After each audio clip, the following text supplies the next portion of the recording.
first post-breakfast session is an extremely important topic and presentation session on extreme risk modeling and exposure management.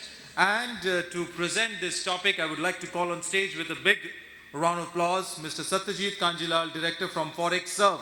Can we have a big round of applause to Mr. Kanjilal? Welcome to the stage, sir. Glad to have you here. Satyajit ji, all over to you. Looking forward to a great session, sir.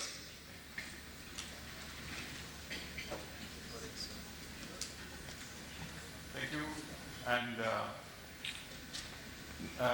to have so many FX and treasury persons in one place together is very heartening, and it gives me pleasure to make a presentation on how Forexserve is trying to make a study of how we view the markets at points when market risk is extreme, and we'll use that as a kind of way to express our methodology, which we have called epistemology, and I hope you are with me in this process. So basically what we're saying is that the markets have many inputs. Markets have many inputs that are, without our knowledge, being fed in at all times. And these are the parameters. All these are actually playing out in the background. They are happening at every moment. And these are the factors: geopolitics, supply chain, food supply, everything is affecting the major currencies of the world. And I can give you many examples, but this is just a short presentation, so we can't really delve into the details of each of these parameters. Broadly speaking, these are the things that affect us. So we zero in on a particular event as an example that we have used here. And what we are saying is that we have adopted a model called synchronicity, which basically thinks of the market as a composite whole and looks at all the factors, both technical and fundamental. And from the basis of that, we arrive at a certain formula, or a risk matrix, as one could call it, whereby a corporate can view his or her exposures against that and see how it may perform or not perform at these times of risk. So this is what we saw, that on January 6th, we presented this analysis on the global response to Donald Trump's electoral victory. What basically, without going into the details of what was decided, but there was a case where the market was very much inclined to believe that the USD would strengthen very strongly, as Trump would be very inflationary. I think everybody understood that, because his tariffs, of course, his tariffs are playing out in another way right now, but at that point of time, he would imagine that it would be and the interest rate would go up. And based on that, what happened in the market, we will show you graphically. But we realized that he is not a politician, but a technocrat. Although he came through the political means, but he was a technocrat. He, being a businessman, would look at the economy as a business, as we can see he is. But having said that, you see what he did. He wanted, on the first week, he talked about lowering interest rates and quarreling with the Fed. So market expectation was that he would raise rates, but our expectation was that he would not, even if he couldn't bring down rates, he would not allow rates to go up. And what are the reasons?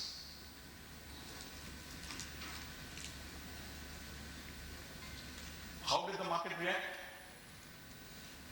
This is what happened to the dollar index.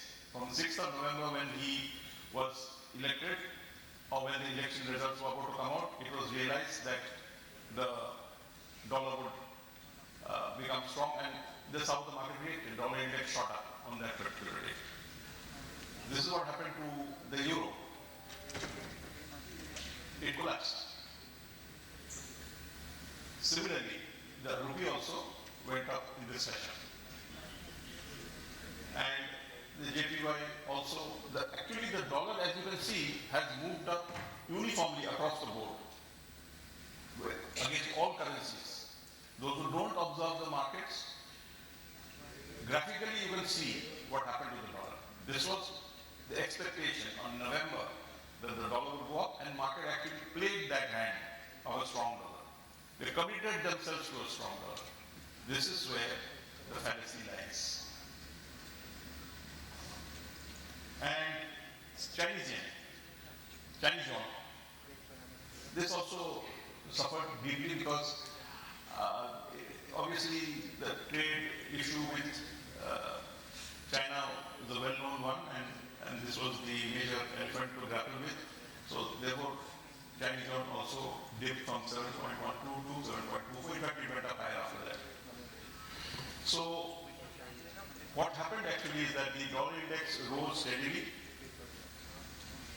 All the currencies declined, and they feared that the risk would be very high, so everything moved to the dollar, which was considered the safest of safe havens, and the market gave us to believe that 𝐈𝐬𝐬𝐷 is here.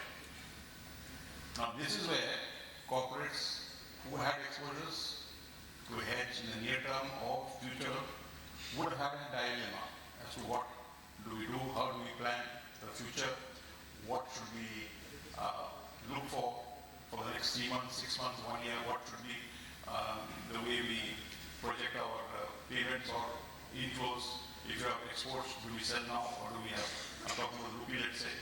So these are various kind of things. What are the stop losses if these things go the other way?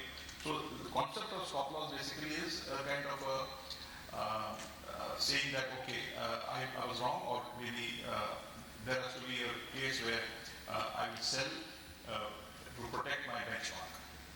The concept of benchmark is there, of export, which could be the rate. Of course, there are various ways to look at it, but then immediately there has to be a system that comes into play which protects unnecessary view taking when view taking is not necessary. View taking can be done, but at the point of time when the assessment is made as to what happens to the exposure, there has to be a risk management framework that comes into play. I'm giving an example here.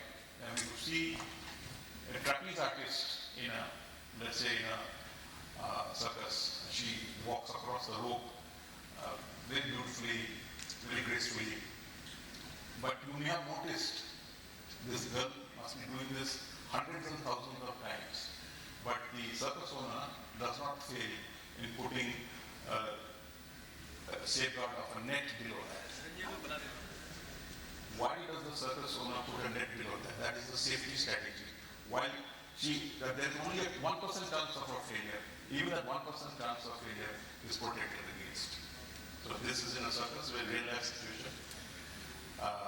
We have to also have kind of a bailout situation in terms of exposures, and not just be at the mercy of market moves or view-based kind of strategies. So a view which actually contradicts with logic the going wave of sentiment has to be considered. What if? This is what we have to have. We have to have what if kind of an inquiry. Every house, every corporate needs to have a kind of think tank or people involved in doing a what if scenario analysis. I mean, being doubtful is of course not the best thing, but the question is the common logic of the day has to be understood and seen for any chinks in it, so that a counter strategy can be developed. So the Trump effect was clearly visible given its typical disruptive traits. We know that it was disruptive. Even now what is going on is playing out on the same theme. This is pointing to one direction. So therefore what we are saying is that what if simulations to protect the client exposure in case events unfolded differently. This is the kind of logic that we are trying to bring forward to the client's boardrooms or treasury rooms or briefing rooms, so that people have a more constructive approach towards risk management.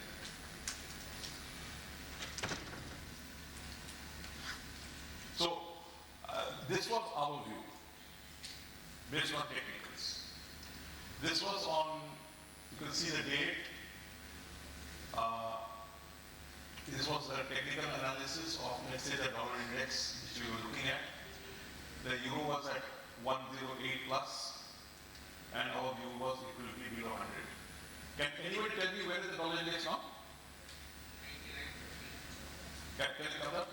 99.50. Yeah. So this was our projection. 99.50 right now. This was our projection. In which month was this? Let's say early 2025. That is around January. Now, if I am getting this kind of projection and this kind of projection in the dollar rupee, of course, the dollar rupee, I don't have a pointer here, it did go up to 88. Okay, it did go up 88. Thereafter it fell, it's now at 85. But what I'm trying to say is that a deep study of these subjects, first of all, has to be inculcated and understood. Now, if a corporate does not do that, you can always outsource it. You can outsource the analysis. You can outsource the logic, and then plug it into your thought process. So this is what we are trying to say. This is our strength. One of the strengths is able to judge markets, and the synchronicity model held us in good stead here, where we clearly saw not only the euro, not only the dollar index, and the rupee as well, including the dollar yen, was showing us these results. Can anybody tell me where the dollar yen is now? 145. And this was at 155, 156 at that time, now it's at 145. So this also has come into play. The yen has strengthened. And this was the view we had in euro. We didn't see it anywhere below. Technically, there are many parameters, and which you can see the Fibonacci treatment and everything has been incorporated in this. Where we saw there's a low, now the euro is at almost 114, and this was at 102.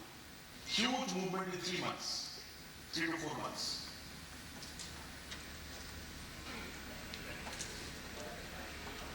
Similarly in GBP, same thing happened. In CNY, we had posed the question.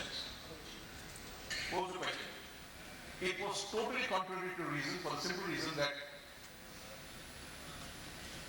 there was going to be a trade war, so-called trade war between China and the US. How come the Chinese currency would strengthen? But then the synchronicity model gave us the scope to look at it boldly in this manner. Now, it is not very far away, it's about 2.17, so 7.17. It did go up to 7.40 or 35 or whatever, and it's come down to around 7.17. So this also has strengthened. So I think you can see the contours of the synchronicity model working. If you can see the markets as synchronous, then you're getting a picture. And this is the picture that we're trying to show you. Fundamentally also, we opined that Mr. Trump was a technocrat and he would not be a politician. And obviously he's not a politician. He's got funds for the State Department. He's got funds for, let's say, for their other activities. So he's looking at the budget deficit and the current account and all the deficits, the US government deficits they have, which is to the tune of $35 billion. So this was fundamentally our viewpoint. If that be the case, interest rates have to be lower. If interest rates have to be lower, in that case the dollar may not be stronger. He would attack inflation. Technically also we saw the rumblings of a dollar failure. And now we look at some of the other things, other ways. I'm just showing you some of the ways that we looked at markets. We looked at what was the dollar index during these regimes, during the time of George Bush, during Obama, during Donald Trump. Joe Biden, Donald Trump in his first regime, Joe Biden, and just after that, what was it? We found, of course, we have shown a continuous graph where the dollar index has dropped there.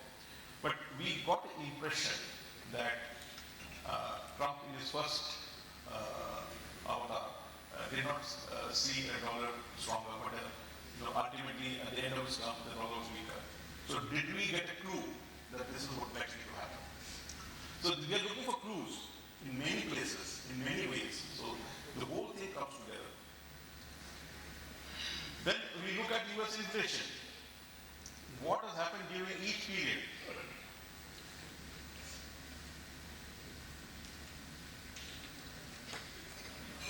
See, during Donald Trump's period, what is the situation?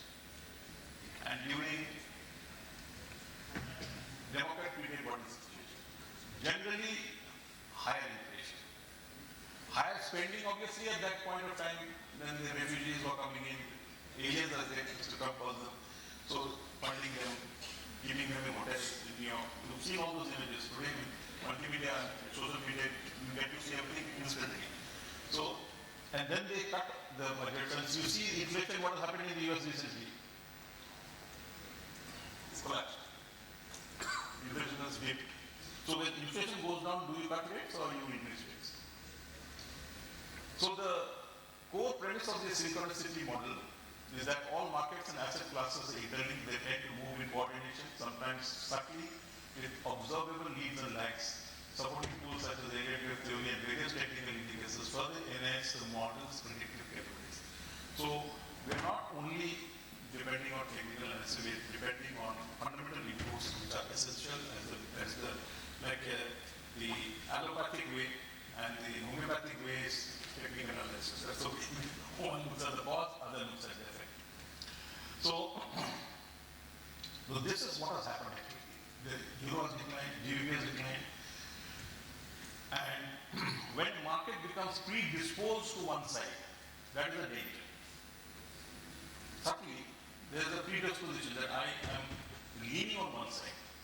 And we are all led to lean. Suppose a person is not involved in treasury management. Let's say Mr. De Silva is looking after the business of the company, total risk management. He may not be involved on a daily basis in the currencies. And he will be given news by 4 bankers and 2 consultants, and this is what is happening. But I would urge that, like all leading investors, all leading thinkers in this room, apply this lens of a rounded view of the markets. Necessarily not Forexserve view. Your own, you can generate your own view. You can supply some of the tools, but we are trying to promote a logical circular thinking, rather than a straight line linear process of extrapolating, interpolating data and arriving at a conclusion. So what we're saying is, an appropriate risk management strategy was conceived of at this stage. So we spoke to our corporates, we told them this is what it is. We told them, okay, probably goes to that level, and you have a benchmark which is in the market 2-3 rupees higher than your benchmark. It's safe to sell 20%, maybe 30%. And if it were to come down, we sell on the stop loss basis with 86. So 86 rupees spot rate was used by us as a stop loss selling engine. So where all our corporates, with maybe 2% premium at that time, now it's come below that for 1 year, were urged to sell their exposures for 6 months to 1 year at that level. Imports, on the other hand, were always supposed to be hedged with small quantities for near periods. So, we come almost to the close of this presentation, and we are also keenly involved in the value drivers here, which we have talked about, and we have a small thing for medium-sized small corporates who can use our system through on a cloud platform to do the cash flow analysis, testing, risk management, return data. Of course, we do all the things about interest rate derivatives, options, derivatives, everything we price, value, mark to market, and give valuation for as per the RBI requirement from any large corporates. Thank you.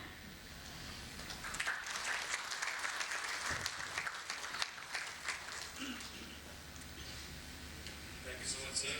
I would request you to kindly be on stage, sir. Satyajit ji, yeah, please, if you can. Ladies and gentlemen, can we have a big round of applause once again for Satyajit Kanjilal, Director from Forexserve. Wonderful session on extreme risk modeling and exposure management. I would also like to tell you that apart from the session which you heard here, Satyajit ji and the entire team of Forexserve is there throughout the day. They have a booth presence also outside, so please take out your time during your networking sessions, your lunch sessions, which are going to come, and please take out time to visit their booth and know more about their solutions, their products, and the unique offerings they have for the Treasury fraternity. Having said that, would like to call on stage Mr. Srikanth Ivy, SVP and Deputy Treasurer from Federal Bank. Srikanth ji, if you could kindly do the honors of felicitating our esteemed speaker here.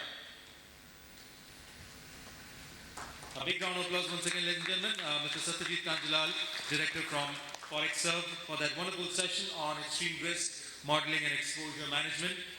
Thank you, Satyajit ji, for your wonderful session, for your unique presentation and sharing those valuable insights with the audience here.